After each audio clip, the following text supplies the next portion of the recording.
Halo Sobat Healthies, perkenalkan saya Melinda. Selamat datang di Info Podcast berkolaborasi dengan Ide Podcast Kopri Kota Depok.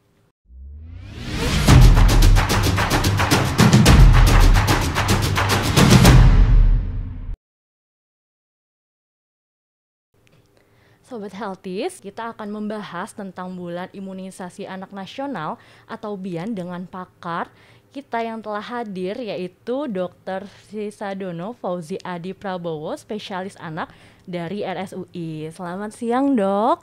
Halo, selamat siang Mbak Melinda. Apa kabar, Dok? Alhamdulillah baik. Gimana kabarnya Mbak? Alhamdulillah baik juga, Dok. Saya akan menanyakan nih ya, Dok, tentang BIAN ya. Pertama, apa sih, Dok, BIAN itu, Dok? Iya, jadi BIAN itu kepanjangan dari Bulan Imunisasi Anak Nasional yang saat ini sudah berlangsung ya dari bulan Agustus ini sampai diwacanakan sampai bulan September.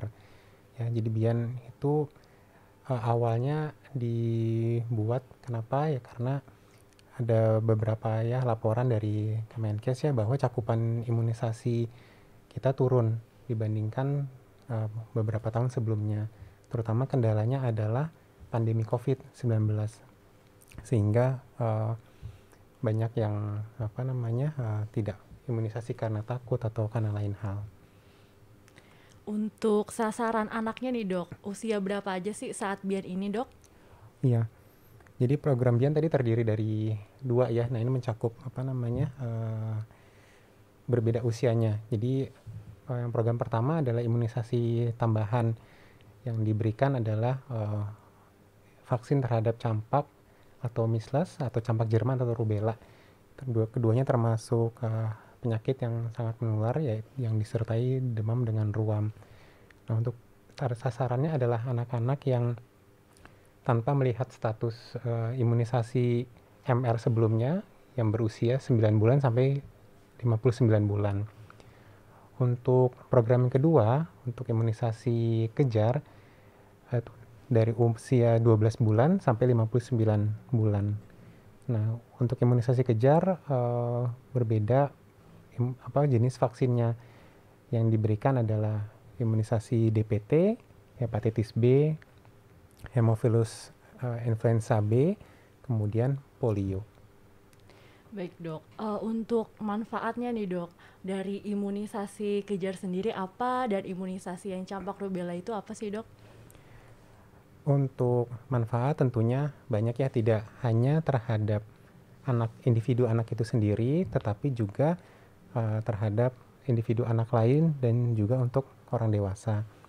Seperti ya diketahui, terutama campak ya memang salah satu penyakit infeksi akibat virus campak namanya, atau virus measles, yang sangat menular dan dapat menyebabkan derajat penyakit yang berat tentunya. Kalau untuk rubella sendiri, itu juga penyakit yang diakibatkan oleh virus rubella, walaupun angka kesakitannya tidak seberat campak, tetapi yang ditakutkan adalah penyakit kongenital yang diakibatkan ibu hamil yang terinfeksi rubella. Sehingga dengan adanya cakupan imunisasi yang menurun, nah, 2 hal ini yang dikhawatirkan bisa outbreak lagi, atau angka sindrom rubella kongenital meningkat. Seperti itu. Jadi 2 hal itu yang ingin dicegah. Nah, Sobat Healthies, kita sudah mendengar bahwa manfaat imunisasi ini sangat banyak ya, terutama ini untuk campak dan rubella. Baik, untuk bahayanya nih, Dok, ada nggak sih bahayanya kalau misalnya imunisasinya ini tidak lengkap, Dok? Ya, tentunya kan semua jenis penyakit yang tergolong istilahnya yang bisa diimunisasi di program BIAN ini adalah penyakit-penyakit yang bisa dicegah dengan imunisasi, atau disingkatnya itu PD3I ya. Penyakit-penyakitnya ini memang termasuk penyakit yang menular, dan untuk karakteristik penyakitnya berbeda-beda. Jadi misal seperti difteri misalnya ya, kalau imunisasinya tidak lengkap atau misalnya belum sama sekali diimunisasi, ya termasuk penyakit yang mematikan. Kenapa? Karena bisa terjadi misalnya ada selaput putih di saluran napas atasnya bayi atau anak, sehingga bisa sesak napas sekali sampai juga dengan terjadinya kematian. Kemudian seperti juga polio, itu bisa dicegah juga. Nah, kalaupun terkena atau terinfeksi penyakit polio, bisa disebut seperti penyakit lumpuh layu akut. Jadi anaknya bisa meningkat angka kecacatan pada anak, salah satu tidak bisa berjalan. Gitu. Nah, untuk yang campak dan rubella, ya seperti yang tadi saya sebutkan, terutama adalah kalau dari rubella, angka sindrom rubella kongenitalnya yang dikhawatirkan kalau infeksi rubellanya tidak dicegah. Nah, banyak anak yang memiliki kelainan bawaan, karena kelainan bawaan akibat infeksi rubella pada ibu hamil bisa berbagai macam, dari kepala, jantung, dan juga mata. Tuh, nah, karena perawatannya pun dan untuk diagnostiknya cukup mahal ke depannya, sehingga diharapkan kasus-kasus tersebut bisa dicegah dan lebih rendah, sehingga biaya untuk pengobatannya bisa diminimalisir. Untuk campak sendiri, selain waktu anak bisa kena campak ya, komplikasi campak juga cukup berat. Misal bisa terjadi infeksi sekunder, atau ketika dia sedang terkena campak yang demam tinggi, kemudian ruam-ruam, dia bisa terkena infeksi bakteri yang mengenai radang paru atau radang telinga tengah, dan juga mempengaruhi sistem kekebalan tubuh secara temporer. Nah, itu bahayanya dari penyakit campak.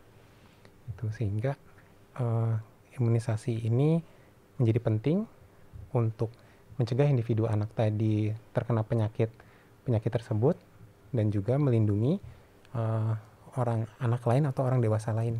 Jadi banyak banget ya dok penyakit-penyakit ini yang dapat dicegah sebenarnya dengan imunisasi. Dan kalau nih ibu-ibu ingin anaknya diimunisasi, itu apa aja nih dok yang harus dipersiapkan dok? Ketika ya orang tua atau ibu ingin membawa anaknya imunisasi, tentunya itu sudah sangat niat yang sangat baik ya, untuk setidaknya untuk melindungi anaknya sendiri, dan juga secara tidak langsung juga melindungi anak lain. Nah, beberapa hal tentunya perlu dipersiapkan. Yang pertama, jika memang dia ingin imunisasi, yang terpenting adalah catatan imunisasinya yang sudah disimpan atau dimiliki ibu bisa dibawa, sehingga waktu dilakukan penilaian awal atau misalnya pemilihan imunisasi bisa lebih terdata dan disesuaikan.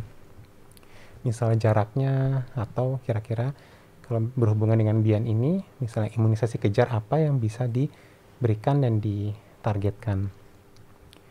Kemudian yang kedua, kondisi fisik dari anaknya, karena tidak menutup kemungkinan penilaian awal adalah salah satunya kita biasanya evaluasi terlebih dahulu anaknya. Apakah anaknya sedang sakit yang ringan atau sakit sedang berat misalnya. Karena apabila anaknya misal sakit ringan, masih diperbolehkan untuk mengikuti misalnya program bian ini. Tetapi kalau misal sakit sedang atau berat, atau sampai dengan demam tinggi misalnya, terkadang hal tersebut perlu ditunda terlebih dahulu, diatasi penyakitnya maupun ditunggu sampai resolve penyakitnya. Kemudian yang ketiga adalah prokes. Tentunya ya kita kan di era pandemi ya, prokes tetap perlu masih diterapkan. Kenapa? Karena tidak menutup kemungkinan kita sebutnya patogen atau bakteri, kuman lain bisa ikut masuk juga ke dalam tubuh bayi sebelum, sedang, maupun sesudah imunisasi. Nah, hal-hal tersebut yang bisa diminimalisir sehingga proses imunisasi atau misalnya kejadian pasca imunisasinya bisa diminimalisir. Itu. Yang berikutnya adalah tentunya kondisi dari orang tuanya. Kalau misalnya sedang sakit juga tentunya ya dengan perlu penegakan penggunaan alat pelindung diri supaya anaknya juga tidak tertular ketika mengikuti pelaksanaan bian ini. Tadi sudah disebutkan ya dok, kalau misalnya sakit ringan katanya boleh diimunisasi. Bisa dijelaskan lebih lanjut dok, untuk sakit ringan itu seperti apa dok? Baik, eh, jadi salah satu yang misalnya perlu ditunda adalah demam tinggi, misal sampai di atas 39 derajat. Ya, karena kita tahu secara prinsip proses atau praktek imunisasi itu kan menyebabkan reaksi kekebalan tubuh yang salah satunya adalah demam. Sehingga bila anak tersebut sudah demam tinggi, kita tidak mengharapkan dia menjadi demam yang lebih parah lagi. Nah, untuk sakit ringan misalnya dia ya pilek ringan, batuk ringan, atau misalnya diinfeksi di kulit atau di organ lain tetapi tidak menyebabkan anak tersebut harus dirawat inap atau harus dibawa ke rumah sakit. Berarti kalau misalnya anaknya pilek ringan, batuk ringan itu masih boleh diimunisasi ya dok? Masih diperbolehkan. Oke. Tadi kan disebutkan bahwa imunisasi campak rubella ini salah satu imunisasi yang tanpa memandang status imunisasi sebelumnya ya dok. Nah untuk waktu minimalnya dok, misalnya anaknya ini sebelumnya sudah dilakukan imunisasi rutin campak rubella. Nah terus kan pada bulan Bian ini dilakukan imunisasi campak rubella lagi dok. Itu untuk rentang waktunya itu berapa ya dok? Vaksin campak dan rubella isinya adalah vaksin virus hidup yang dilemahkan. Nah, antar dosis vaksin hidup yang dilemahkan minimal durasinya adalah 4 minggu. Setelah dosis sebelumnya. Atau kalau berdasarkan ya opposition paper ya untuk vaksin campak dan rubella itu sendiri di luar program BIAN ya dosis ke-1 untuk dosis kedua juga minimal rentangnya 4 minggu gitu. Jadi kalau masih kurang dari 4 minggu ya kita masih bisa undur terlebih dahulu sampai minimal 4 minggu tadi. Kan tadi dibahas juga tentang imunisasi kejar ya dok ya. Imunisasi kejar ini sebenarnya kan juga bisa diberikan lebih dari satu suntikan gitu dok. Nah untuk pemberian suntikannya itu apakah aman gitu dok, lebih dari satu suntikan itu dok? Masih mungkin pada sasaran dari BIAN ini ya dia bisa mengikuti program yang tambahan dan kejar. Jadi kalau memang kriteria memenuhi dia boleh diberikan kedua-duanya. Nah, multiple dose atau pemberian vaksin secara bersamaan beberapa penelitian dan WHO juga mengatakan itu merupakan suatu praktek yang aman. Selain aman, tidak meningkatkan angka kejadian KIPI. Ya, jadi mau dia vaksin single atau sendiri misalnya MR saja maupun dikombinasi dengan misalnya DPT dan lain-lain itu KIPI-nya tidak terjadi peningkatan gitu. Nah, memang multiple dose atau pemberian vaksin secara bersamaan sebelum program BIAN ini pun sudah istilahnya dianjurkan terutama pada ketika pandemi COVID ini terjadi.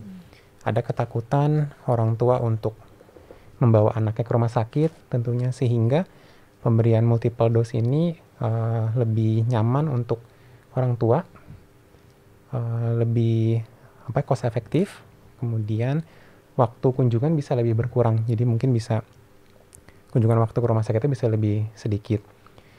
Nah, kalau untuk pemberiannya ya memang akan membuat anak sedikit tidak nyaman ya karena beberapa kali suntik ya, tapi secara efektifnya atau misalnya diperiksa titer antibodinya itu tidak berbeda jauh dengan kalau diberikan sendiri-sendiri. Tapi nanti tentunya ada panduannya, misal jarak suntiknya, lokasi penyuntikan, itu ada panduannya sehingga tidak di satu tempat penyuntikan tapi di beberapa tempat penyuntikan. Jadi sebenarnya untuk penyuntikan secara bersamaan ini tetap aman ya dok, dan KIPI-nya juga tidak berat gitu ya dok ya. Untuk pelaksanaan imunisasinya nih dok, biasanya di mana sih dok kita bisa melaksanakan imunisasi ini dok? Iya, terkait program BIAN ini bisa dilakukan di posyandu, puskesmas, rumah sakit pemerintah maupun rumah sakit swasta, dan bisa dilakukan di pusat-pusat pelayanan yang memang mengadakan program BIAN ini. Untuk imunisasinya itu berbayar nggak, Dok? Tentunya gratis. Gratis. Baik Sobat Healthies, sudah dijelaskan ya oleh dokter bahwa imunisasinya ini bisa dilaksanakan di posyandu, rumah sakit, atau puskesmas dan tempat-tempat lainnya yang memang terdapat pelaksanaan imunisasi. Dan yang penting itu gratis ya. Kemudian untuk caranya nih Dok, bagaimana mengajak ibu yang anaknya mau diimunisasi gitu, supaya nggak takut gitu Dok? Oke. Ya, tentunya tujuan atau pesan pertamanya yang harus disampaikan adalah program BIAN ini maupun imunisasi terhadap penyakit-penyakit yang bisa dicegah dengan imunisasi itu tidak hanya melindungi anaknya sendiri, tetapi diri orang tuanya dan juga anak dari orang lain. Kalau anak kita bisa kita bawa imunisasi, anak orang lain juga bisa terlindung. Kenapa? Karena yang sakit bukan hanya anak kita sendiri. Karena PD3I tadi itu penyakitnya menular. Ya. Dan kalau yang paling tadi yang salah satunya rubella ya, misal terjadi pada ibu hamil. Nah kan itu dapat dia dari orang lain yang tidak divaksinasi. Sedangkan dia kondisi hamil, janinnya beresiko untuk terjadi namanya sindrom rubella kongenital. Nah ada literatur juga mengatakan bayi yang lahir dari bayi yang menderita sindrom rubella kongenital dalam 1 tahun ke depan itu masih bisa membawa virusnya. Nah, itulah efek jangka panjang kalau memang proteksi terhadap salah satunya imunisasi rubella ini tidak dipenuhi. Jadi yang perlu saya ulang adalah tadi tidak hanya melindungi anak kita sendiri, melindungi orang dewasanya sendiri, dan melindungi anak orang lain. Ya, sehingga penyakit ini bisa dieliminasi atau dicegah. Kedua, imunisasi lebih besar manfaatnya dibandingkan rasa sakit waktu disuntik, usaha orang tua datang ke pelayanan kesehatan, dan juga misal andai-andai terjadi kejadian pasca imunisasi. Jadi perlindungan tadi yang lebih jauh manfaatnya. Kemudian ketiga, ya tentunya kita juga sebagai nakes terus untuk promosi kesehatan dan juga rutin melakukan surveillance misalnya untuk mana yang belum lengkap, sehingga walaupun di luar dari program BIAN ini imunisasi yang belum lengkap atau belum dipenuhi bisa diberikan.